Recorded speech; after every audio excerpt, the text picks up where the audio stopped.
Os desaparecidos do Lago da Névoa. Existem lugares onde o mundo parece se dobrar, onde o tempo perde seu controle e a realidade se desfaz como um eco distante. O Lago da Névoa é um desses lugares. Escondido nas profundezas de uma floresta densa e sombria, longe dos olhares curiosos, ele aguarda pacientemente os perdidos, os desolados, aqueles cujas almas não encontram mais caminho para a paz. Dizem que a névoa que cobre suas águas não é normal, que ela não é só o reflexo da umidade, mas uma entidade própria, uma força que se alimenta da sol.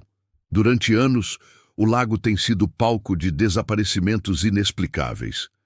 Pessoas que caminharam até suas margens nunca mais voltaram. Mas o que há de mais estranho nessa história não são as vítimas, mas as testemunhas. Aqueles que tiveram a sorte, ou o infortúnio, de sobreviver ao encontro com a névoa, descrevem algo que é impossível de acreditar. Eles falam de vultos que se movem dentro da neblina, figuras de olhos vazios, corpos que se estendem até a linha do horizonte e que parecem nunca se aproximar, mas ao mesmo tempo estar mais perto do que qualquer ser humano jamais poderia imaginar. A névoa não os deixa escapar. Ela envolve como uma mão invisível que se fecha lentamente, sufocando até que o último suspiro se perca nas águas.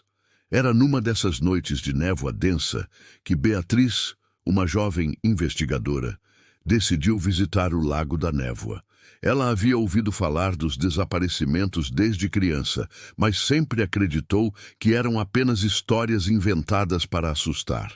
Seu objetivo era simples: explorar o lugar, desvendar o mistério e talvez trazer de volta algo que provasse que o sobrenatural não passava de uma invenção.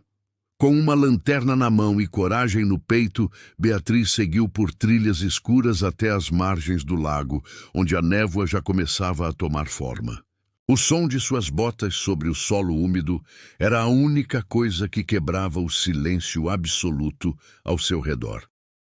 Quando chegou à beira, a água parecia calma, mas o ar estava carregado de algo que ela não conseguia nomear. O brilho da lanterna falhava.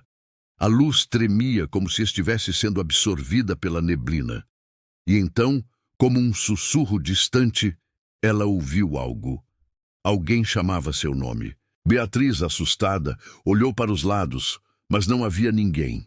Ela sentiu o peso da presença em cada respiração que tomava, como se o lago estivesse observando cada movimento seu, esperando talvez que ela se entregasse àquilo que já havia consumido tantos outros. Seus pés começaram a se mover sozinhos, como se estivessem sendo puxados por uma força invisível, e quando percebeu, estava na beira da água, a névoa agora envolvendo seu corpo, já não distinguindo mais os limites entre o que era real e o que não passava de ilusão. Ela ouviu mais uma vez, mas desta vez não era apenas uma voz. Era um coro, várias vozes, sussurrando em uníssono, como se todas as almas que desapareceram ali tivessem voltado, presas em um ciclo eterno, aguardando a próxima vítima. Beatriz tentou gritar, mas sua garganta se fechou.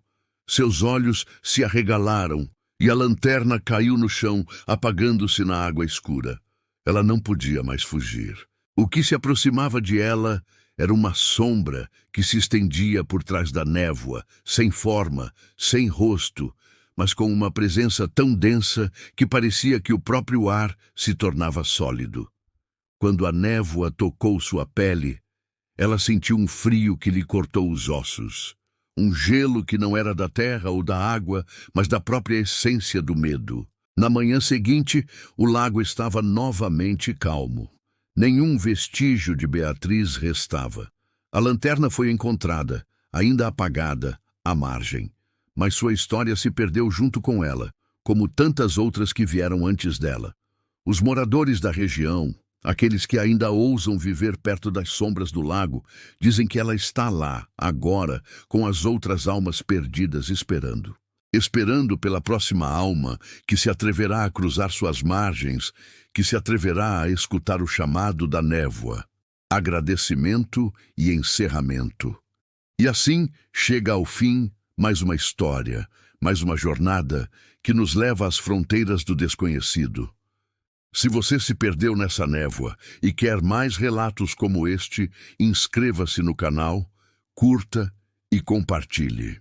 Talvez a história de amanhã nos encontre em outro lugar sombrio, onde o sobrenatural aguarda, quieto, em silêncio, até que alguém ouse ir mais fundo.